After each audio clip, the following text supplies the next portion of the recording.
آپ بتاتے کیوں نہیں ہیں؟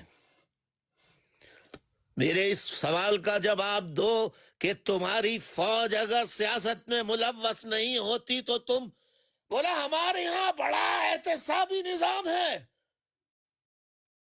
یہ بے وقوف آپ جاہلوں کو بنائیے کہ آنی پیسے لے کے کیسے بھاگا جنرل فیض حمید، کیسے بھاگا اب رضوان اختر، یہ کروڑوں تو کوئی حیثیت ہی نہیں ہے، اربوں وہ بھی پیر کی جوتی ہے، خربا خراب پتی یہ جرنیل، چیف آف آرمی سٹاف اور تمام لیفٹیننٹ جنرلز بن چکے ہیں. پوری دنیا بھر میں ان کے کاروبار ہیں، پوری دنیا بھر میں ان جرنیلوں کی جائیدادیں ہیں. تو نہرو نے آزادی کے فوراً بعد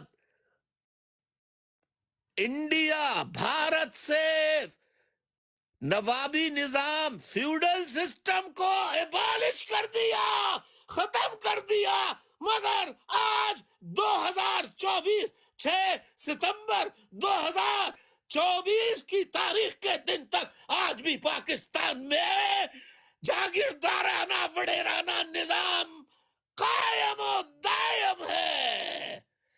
اور کہتے ہیں کہ بلوچستان میں ہم نے کوئی ظلم نہیں کیا.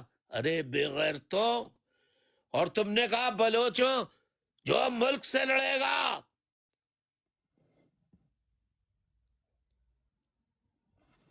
کوئی ملک سے نہیں لڑتا. پہلے تو آپ یہ قرآن پر ہاتھ رکھ کر بتاؤ کہ 1947 میں پاکستان جب آزاد ہوا تھا تو کیا بلوچستان پاکستان میں شامل تھا یا نہیں؟ میرے سوال کا جواب تاریخ داں دیں. اگر مرد کے بچے غیرت مند ہیں، باضمیر ہیں، تو خدا را جواب دیں، جواب دیں تاریخ داں کہ بلوچستان کیا پاکستان کا حصہ تھا؟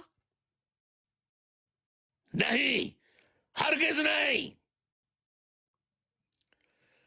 1948 میں بار بار فوج کشی کر کے اور وعدہ خلافی کر کے کبھی قرآن مجید کو لے آتے تھے، کبھی کوئی اور چیز لے آتے تھے، کبھی اور کوئی بات لے آتے تھے کہ ہم بات چیت کریں گے، یہ کریں گے، اور وعدے کرتے تھے. قرآن اٹھا کے وہ ہتھیار ڈال دیتے تھے، جنگ بند کر دیتے تھے انہیں کہ ہم معاف کر دیں گے، اور انہیں گرفت جو پہاڑوں سے اتر آتے تھے ہتھیار ان کے حوالے کر دیتے تھے، انہیں پکڑ کر بعد میں پھانسیاں دے دیتے تھے.